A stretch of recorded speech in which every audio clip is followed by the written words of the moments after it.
Hey gang, welcome to another episode of Chronicles from the Kit. I'm Chuck Peterson, here to tell you another story. Back in the early 2000s, mid 2000s, I was playing in a band called Jaeme Brennan and the Electric Soul with Jaeme Brennan McDonald, aka Jamie Starchild, as the lead vocalist, guitar player, keyboard player. He's a multi-instrumentalist, great artist. With Breck McNabb playing the bass and vocals, Rob Jekyll on guitar and vocals, and yours truly on the drums. But no vocals, because no one wants to hear that. Anyways, we had gotten a call to play at Tuxedo Junction in Danbury. There was a band that was supposed to play this gig, but they wound up dropping out, so they needed another band to fill the slot. So we had gotten a call, and that call was to open for Blue Oyster Cult.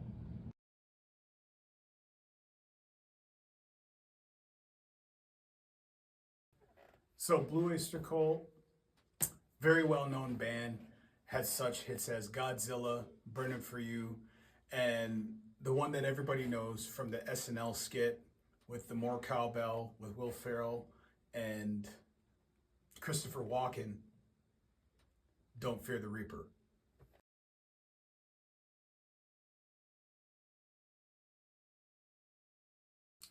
So needless to say, we were very, very excited about doing this gig, and we were telling all our friends about it, come down, come see us play, come and check out Blue Oyster Cult and the band that was on before we were playing.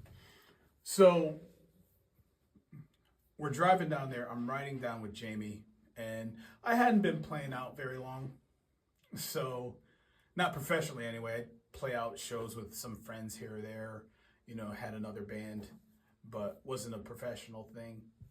And so, of course, I only had one pair of drumsticks.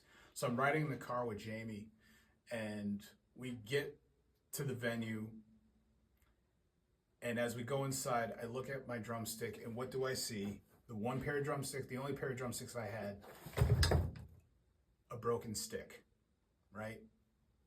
This is the exact one, but I figured I'd show you an example of what I was dealing with, okay? So, till this day, it's a natural phenomenon on how that stick broke, because I have no idea. After so many years, I still don't have any idea how that stick broke. But it did. So, we called a music store that was right down the street to see if I could go buy a pair or a couple pairs. And they were closing, so we wouldn't have made it on time. So I was like, you know what? When I play, I'll just use the butt end of the stick and I'll just deal with it, and that's it. So we decided to forget about that because the most important thing was to get food, okay? So we were like, oh, there's a Mexican restaurant that's around here. Let's all go there, get something to eat before we have to go and play. So we were like, great. So there was like a crew of us, our band and people that were with us, our friends, people who were married, their wives.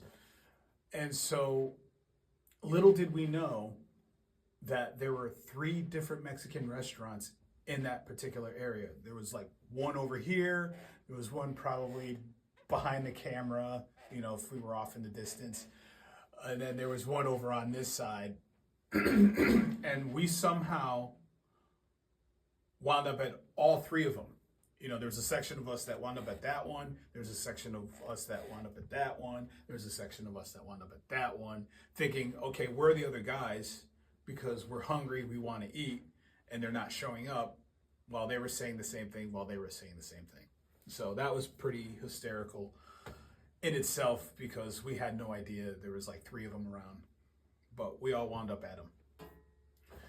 And so we get done eating, and I used to work at Dunkin' Donuts at the time. So I had this manila envelope because after I was done working, I would go to the coin star, dump all the coins in there so I could get some dollar bills, so I wouldn't look like a jerk, with all this change, paying for food at a restaurant, but I didn't have time to go to the Coinstar. So guess what? I wound up looking like a jerk, bringing all this change in this manila envelope and counting out all the quarters to make the dollar bills, getting down to the dimes and all that stuff. It's quite the hilarious scene. And of course, at the time, I didn't carry my wallet in fear that I would lose it. So I always left it at home where I know it'd always be, especially if I didn't have to drive. Just leave it at home, right? So we pay for our meal, and there's probably a picture of me somewhere with the manila envelope, counting out all the change, putting it down, and counting all the okay, there's $10 here. Okay, I got it. So we get back to the club, and the first band that was on, it was a rock band, and they were getting booed off the stage. So we were kind of worried because in our band there's 2 black guys and 2 white guys, so it's an integrated band.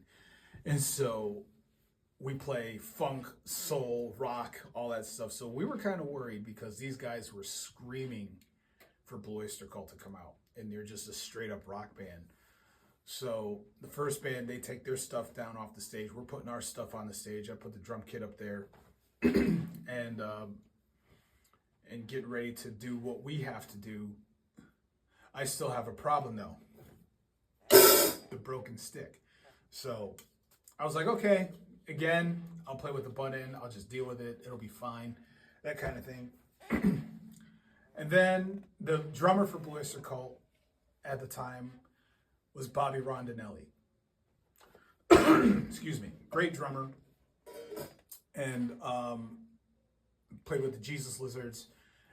Just a fantastic drummer. Got to watch him play after we were done performing. So I see a pair of his sticks just sitting there on the riser. Not on his drum kit, but on the riser next to his drum kit. So I just kind of casually walked by, look out in the audience, see if anybody's looking. I just kind of took the sticks and walked over to the drum kit that I was playing. And we proceeded to do the show. So we're doing the show. First song, no one's digging it. Second song, no one's digging it. And we're getting worried. We're like, ooh, okay. So third song, no one's digging it. And then we get to a point where we do a cover of the Beatles' Come Together, but we do it in a funk rock style.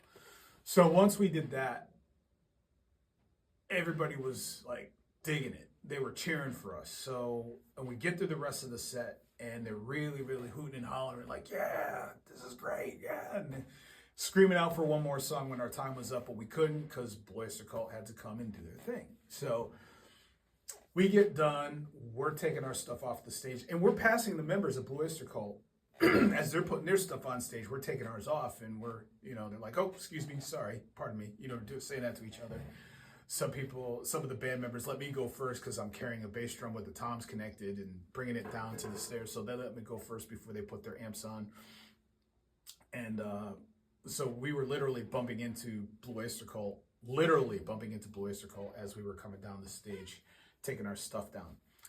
So as soon as I was grabbing the last thing to get off the stage, which was probably a cymbal stand or whatever, I go up to Bobby, the drummer, and I said, that's a really cool looking drum kit. He had a clear drum kit, Peisty cymbals. And as I'm talking to him, I was like, yeah, that's a really cool drum kit. And I'm putting the sticks back where I found them, and just kind of left them there. He didn't notice. So, and after that, I went off the stage and we watched them do their show. And it was great. We didn't stay the whole night, but from what we saw, they were incredible. I got to watch Bobby do his drum solo. He was killing it. And it was just an overall good and hilarious night, which is a night that we all still talk about till this day. So I hope you enjoyed the story. I've got some more coming to you next month, and I hope you guys have a blessed day.